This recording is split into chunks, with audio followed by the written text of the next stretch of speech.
Good morning. Kakyo katamskat na wow. Ina ko take sa wing ko kurtaw ina bisagaw kamano paya.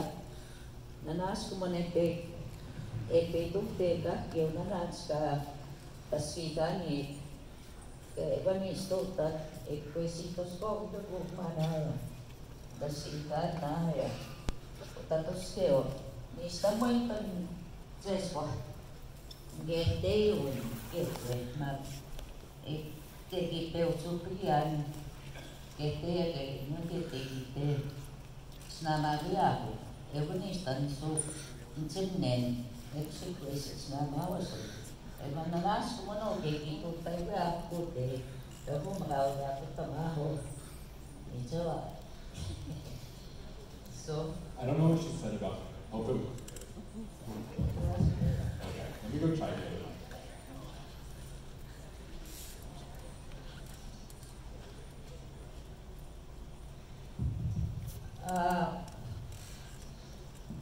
The ones that did not understand my language, I hope you're wearing the little earphones.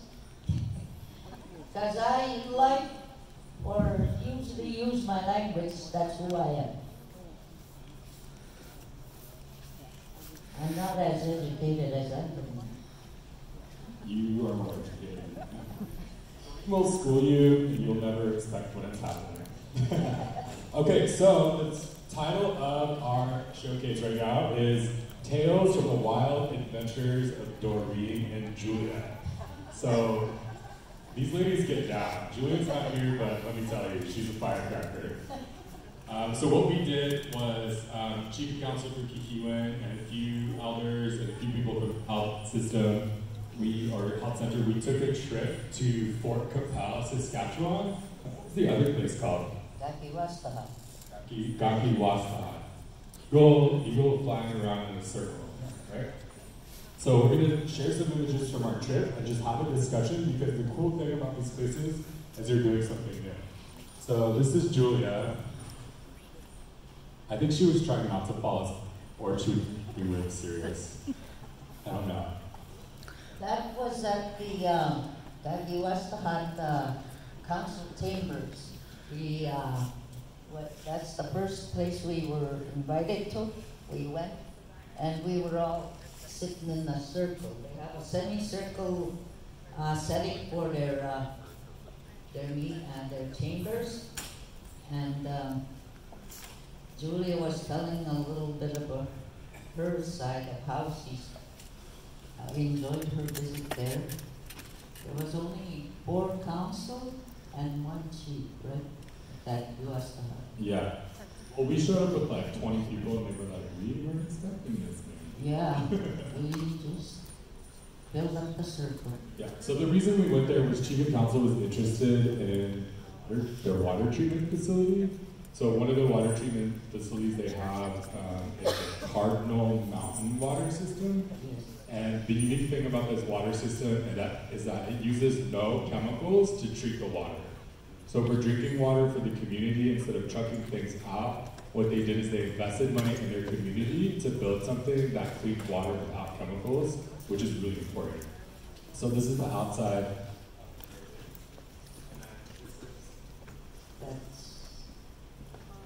This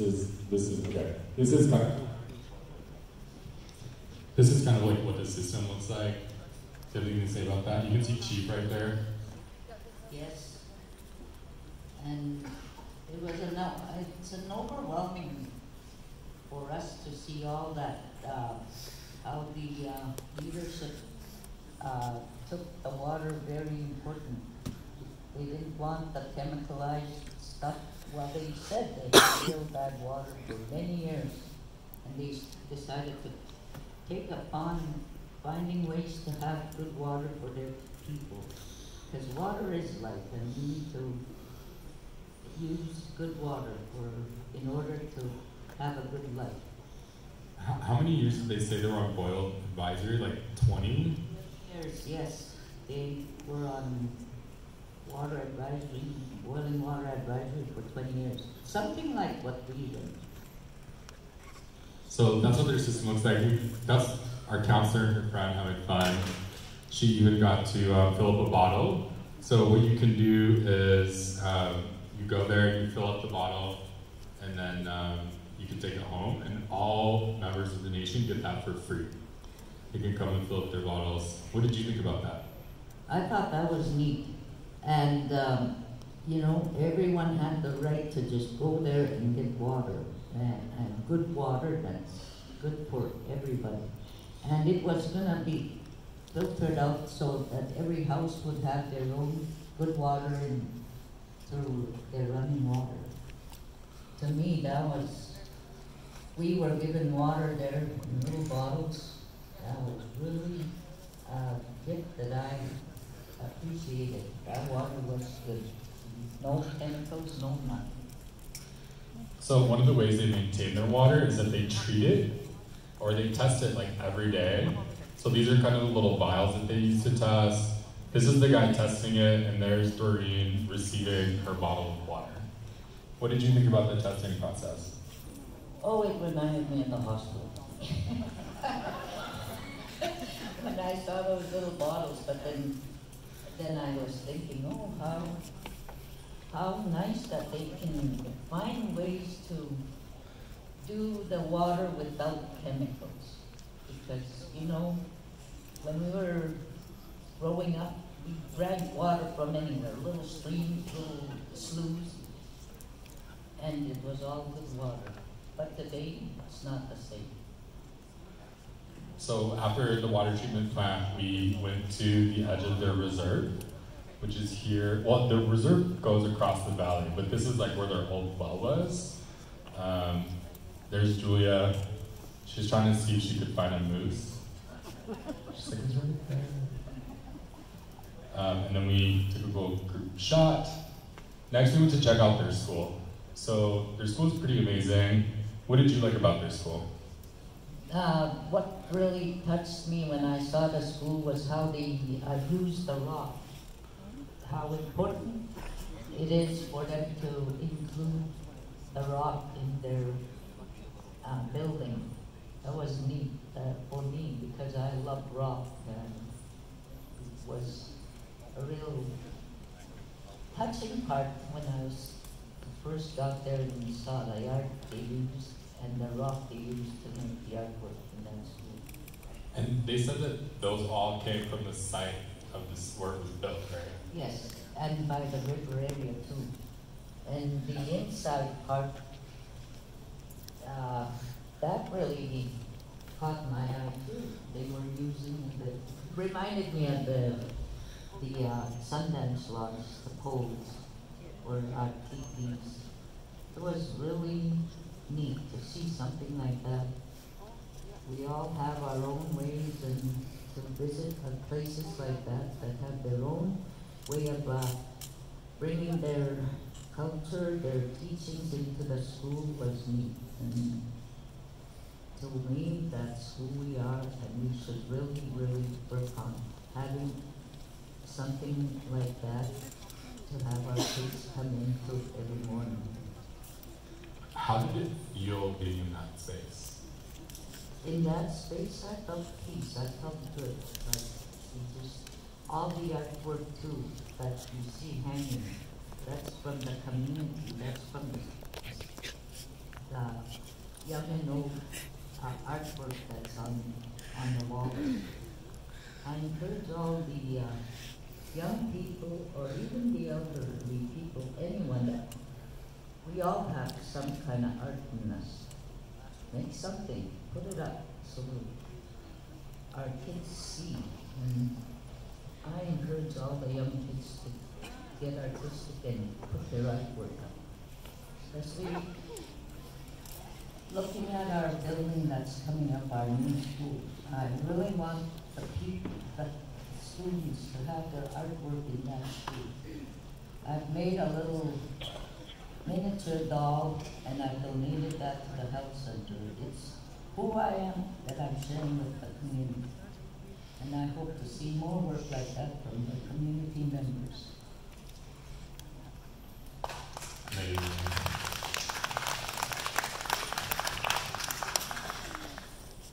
I don't even know if we should continue after that. So moving on, we kind of just saw a new part of the school, which they're building to be circular.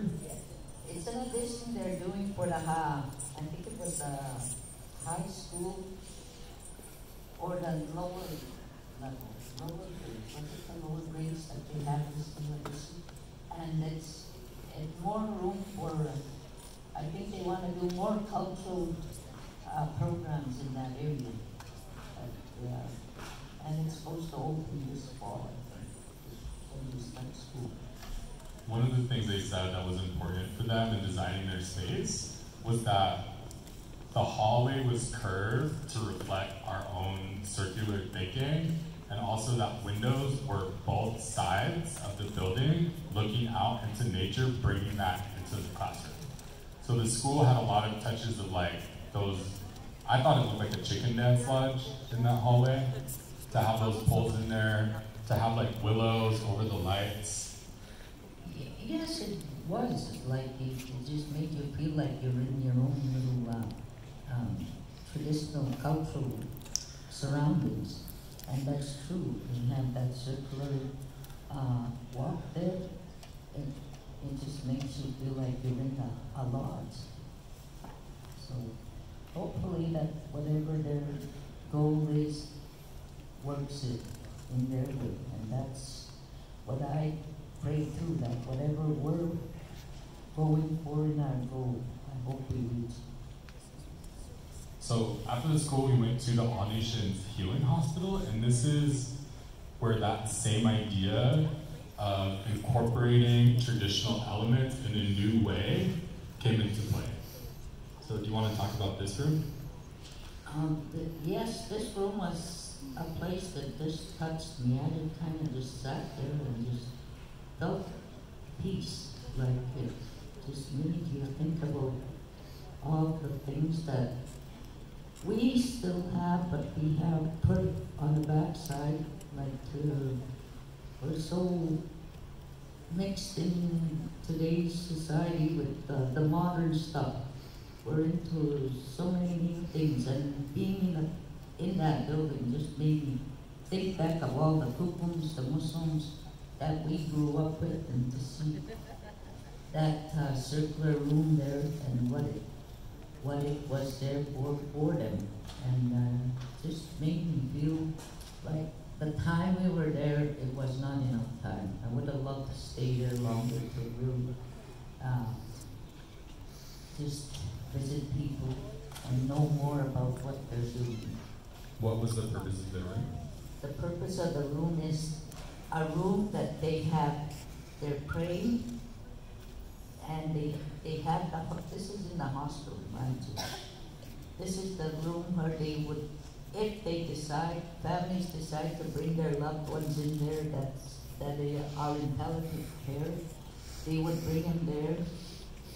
If that's a wishes the families have, that room is there for them. They could see their loved one leave from that room. And it's also a praying room for everybody. They have ceremonies there, they have feasts in that circle. The community all use this room. And just outside, they have a beautiful sweat house, which I didn't really get to go see. But this room was a special room for me when I walked in. Mind you, the hospital, as you walked in, it felt so good. It was not like I walked into Bonneville Hospital. It's totally different. Feels cold. This one you can feel the warmth because they have the Western and the traditional. And the traditional really caught me. That's the part that touched me. And this is the traditional room they have there. So this is Julia, and she's really into prices right now, I'm sure. Oh yeah, Julia was just looking around trying to make bargains. So this is Julia as we walked into Qu'Appelle is known for having a traditional medicine room. Maskiki room. Well, maski di umam, mina sigatin. So you can see in this view, there's like crates everywhere. There's buckets of medicines.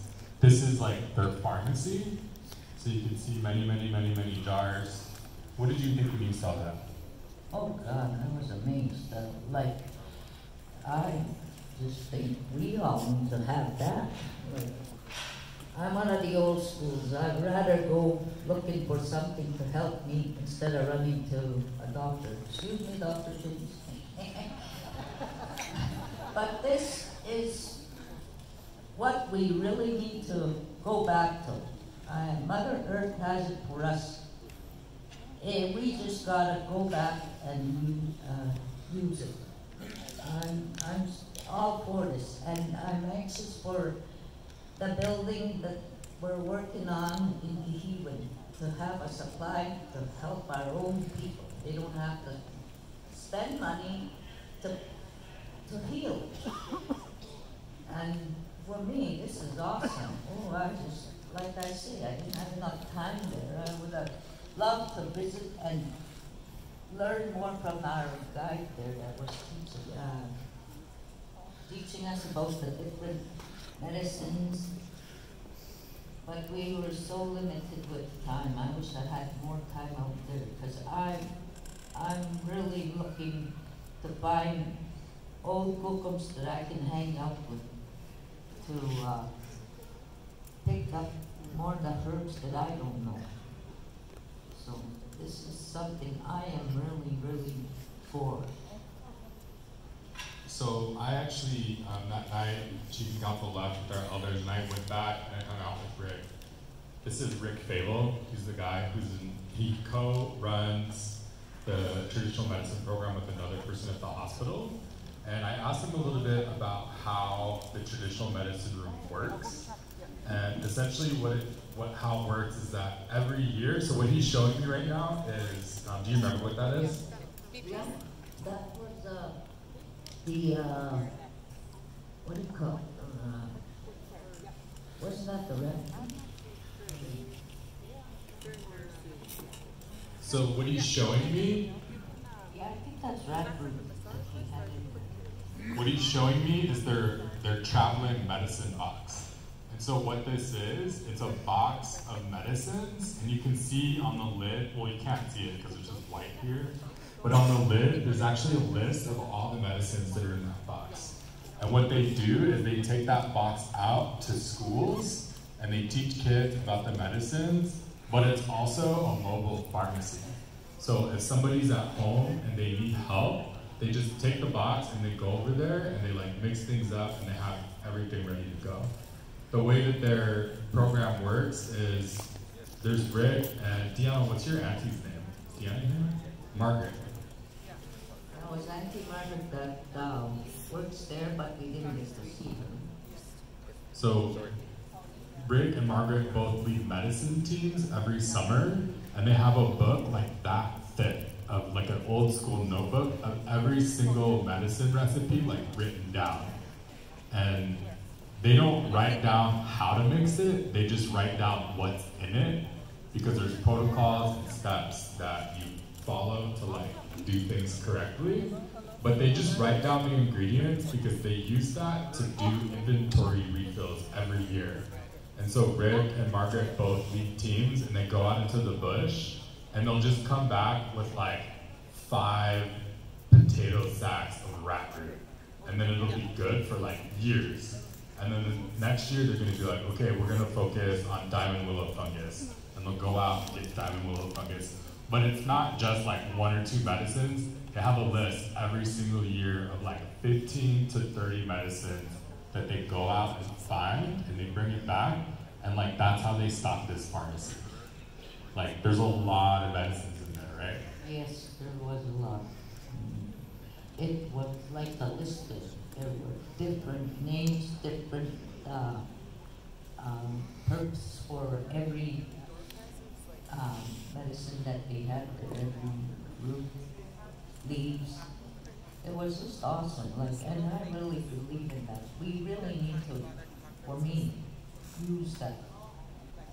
I guess when you grow up from gupums and Muslims that where we're the land-based teachers, you know, it's in us. And I strongly say we need to get out there and try and do as much as we can to help one another and to help each other. If we all do it together, we can't do it alone. We need to work together. And it is something we need to teach our young people. We're not going to be around to, you know, we need to teach the younger generation how to know how to do protocol, how to get this stuff that will benefit. So how did you feel about the idea that they write stuff down? Was it this? It was good to have a list, yes, and then it was good to see, like for me, I have to see, I'm very oral, I'm not a book person, so I love to touch and smell and just look at things. Julia is the same, look at her, she's just digging in there. She was like, this one's for my stomach and I need it right now. Yes, she was just trying to barter.